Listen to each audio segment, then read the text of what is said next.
Hormuz കടലിടുക്ക് ഒഴിവാക്കി ചരക്ക് നീക്കത്തിന് പുതിയ കടൽ വ്യാപാര പാത തുറന്ന് സൗദിയും യുഎഇയും. സൗദിയിലെ ദമാമിൽ നിന്ന് തുടങ്ങി യുഎഇയിലെ ഷാർജയിൽ ഖോർഫക്കാനിൽ അവസാനിക്കുന്നതാണ് പുതിയ പാത. ദമാമിൽ നിന്ന് ഗൾഫ് ഉൾക്കടലിലൂടെ ഖോർഫക്കാൻ തുറമുഖത്തെത്തും. തുറമുഖത്തിന് സമീപം സജായിലുള്ള ഡ്രൈ പോർട്ടും ചരക്ക് നീക്കത്തിന് ഉപയോഗിക്കും. കരമാർഗമുള്ള വ്യാപാരപാത ഖോർഫക്കാനിൽ നിന്ന് അബുദാബി വഴി സൗദിയിലെ ദമാമിലെത്തും. തുറമുഖങ്ങളും ലോജിസ്റ്റിക് ഹബ്ബുകളും പരസ്പരം ബന്ധപ്പെടുത്തുന്നതാണ് ബദൽ വഴി. ഇന്ത്യ, ഓസ്ട്രേലിയ, ആഫ്രിക്കൻ രാജ്യങ്ങളിലേക്കുള്ള ചരക്കുകൾ ഹോർമൂസ് ഒഴിവാക്കി ഖോർഫക്കാനിൽ നിന്ന് ഇന്ത്യൻ സമുദ്രത്തിൽ പ്രവേശിക്കാനാകും.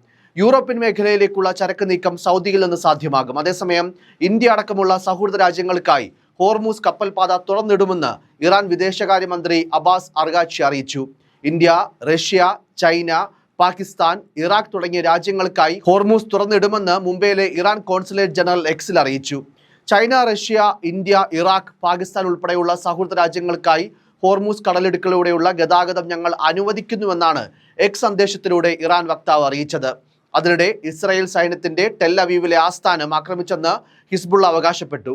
ഇസ്രായേൽ സൈനിക ഇന്റലിജൻസിന്റെ സെൻട്രൽ ടെൽ അവീവിലുള്ള കേന്ദ്രം പ്രത്യേക മിസൈലുകളാണ് ആക്രമിച്ചതെന്നാണ് ഹിസ്ബുള്ള അറിയിച്ചത്. എന്നാൽ ഇക്കാര്യത്തിൽ ഇസ്രായേൽ ഇതുവരെയും പ്രതികരിച്ചിട്ടില്ല. അതേസമയം യുഎസുമായി ചർച്ചകൾ നടത്തുന്നില്ലെന്നും പ്രതിരോധം തുടരുക എന്നതാണ് ഞങ്ങളുടെ പദ്ധതിയെന്നും ഇറാൻ വിദേശകാര്യമന്ത്രി അബ്ബാസ് അറാഗ്ചി പറഞ്ഞു.